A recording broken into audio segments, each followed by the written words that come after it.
What's up, YouTube? It's Mike, Sticks and Seams. Hope everybody's doing well out there. I got a nice 5 card mail day to show off just the cards I picked up over the past month.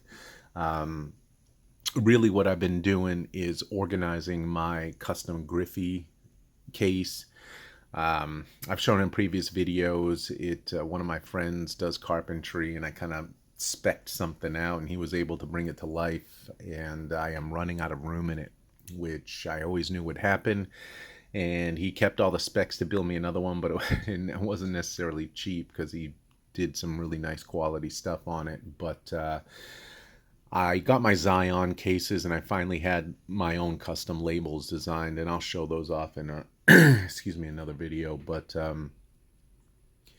wanted to see what they would look like. My top of this layer flips up, like you can see here, and it was a mix match of stuff. My slabs were just in year order, and they were all mixed in together, and I would keep all the cards that I got in there until I like kind of curated them in a way, like reholded them and shot videos and put them away.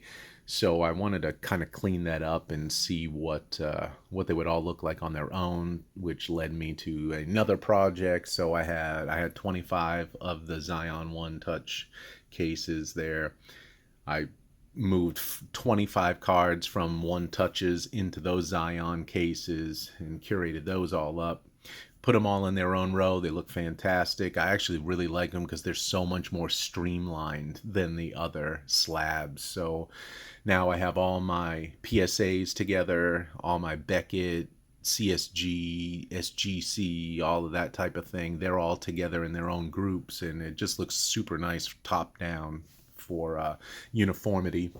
And I really like that so much so I bought another 25 of the Zions. So I will be continuing that move. And what it's doing for me is not only freeing up some one touches, and I have plenty of cards and top loaders that are good enough to go in these one touches. So I'll just rotate them that way to create more room.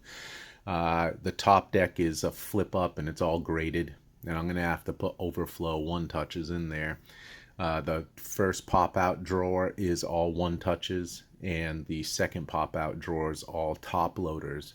And the top loader, it's jammed. And like I finally finished my 2024 Griffey Celebration of the Kid set from Tops, all 24.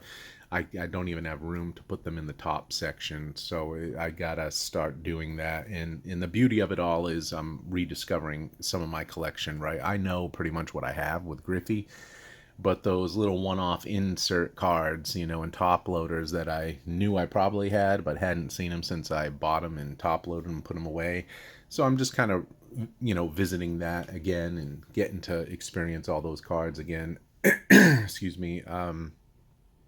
It's fun, and it eats up time, and I'm really trying to do my best of not just scouring eBay all the time.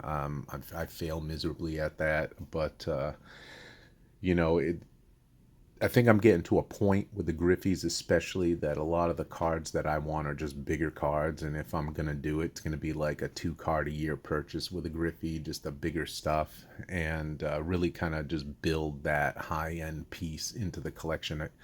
I got some nice ones at National, and I had some nice ones. And, like my linchpins I took out of the One Touch and put it in the Zion, and it just looks so awesome. So I'll show those cards off, but it's kind of causing me to rethink. I still always have my eye on for those '05 Ultimate Dual Signatures, but they're super pricey when they do pop up, and I have 84% of the set. So the ones that I need are usually print run to 35 or less, 35 or 15, 25, stuff in that kind of numbering. And they're in private collections now, private player collections. So when they do come up, I'm going to have to pay a premium to get them. And I just want to be in a position that I can actually throw a competitive offer in if they ever do pop up. I know it's a lifetime goal, and something that I may never attain, but I've gone that far. I can't ignore it now, and they're gorgeous cards, by the way. So I'm also doing some reconfiguring in the room. Excuse me, I bought another piece from IKEA. Should be getting delivered either tomorrow. I know it's the holiday, or Monday. and trying to create more storage in the room, just free stuff up. I'm definitely going to have to take stuff off the walls and reconfigure. I want to get a few more vaulted displays. So it's I got a lot of projects coming up in my mind. We'll see how good I get to getting them to fruition, but I'm 5 minutes in and I haven't shown a card, so I'm going to shut up. First card, definitely an impulse buy. It was one that I submitted a pretty lowball offer on, not thinking I'd get any traction, and I won the card. So it's from 2016, National Treasures. This is the gold variation patch of Griffey, numbered 5/10. It's a beautiful card. The patch itself is really nice in person. With the teal is a lot brighter in person. Then you got the silver pieces. So figured why not.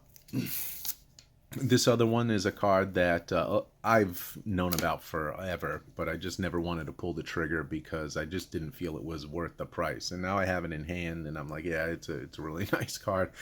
And it's from 1998 Upper Deck, which Griffey was the cover boy of, and this comes out of Series 1, and it's the National Pride insert.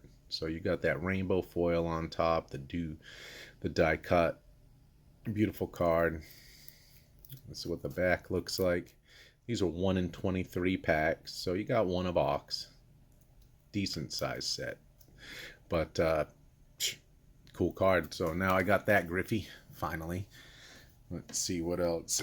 This is another one you don't see pop up too often, actually. From 1999 Upper Deck Ionics. This is the Cyber variation. They were 1 in 53 packs. But again, you don't see these. You usually see the Nitro the most. And then there's one other one, but thought that was cool. That's what the back looks like. Let's see.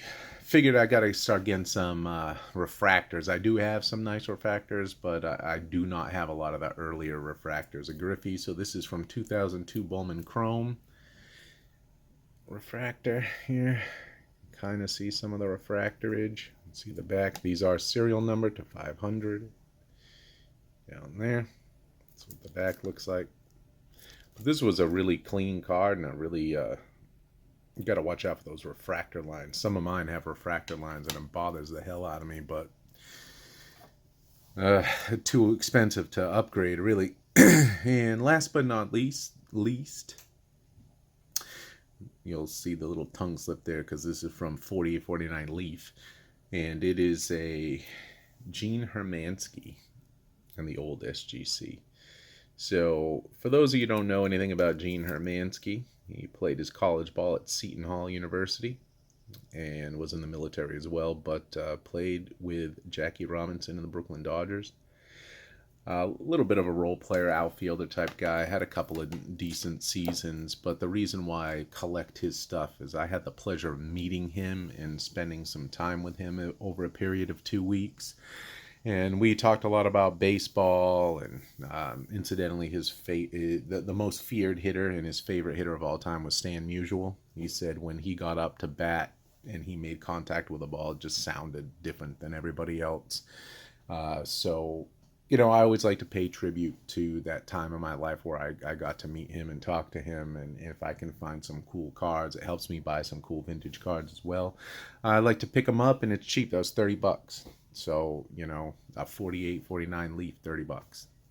I know it's not the big heavy hitter guys like the Ted Williams or something, but I have a personal connection with this former player, and great add to my collection. So that's about it. Stay tuned because I'm definitely going to do some more stuff. Lou Rock TV had challenged me to show off some of my 05 Ultimates. It stemmed from some comments that Garrett Card Cutter made, or Slab City as well, because he just felt that the inserts were dying. People don't seem to collect the inserts anymore. I actually do, so I figured I would show some of that off. So until next time, collect what you love.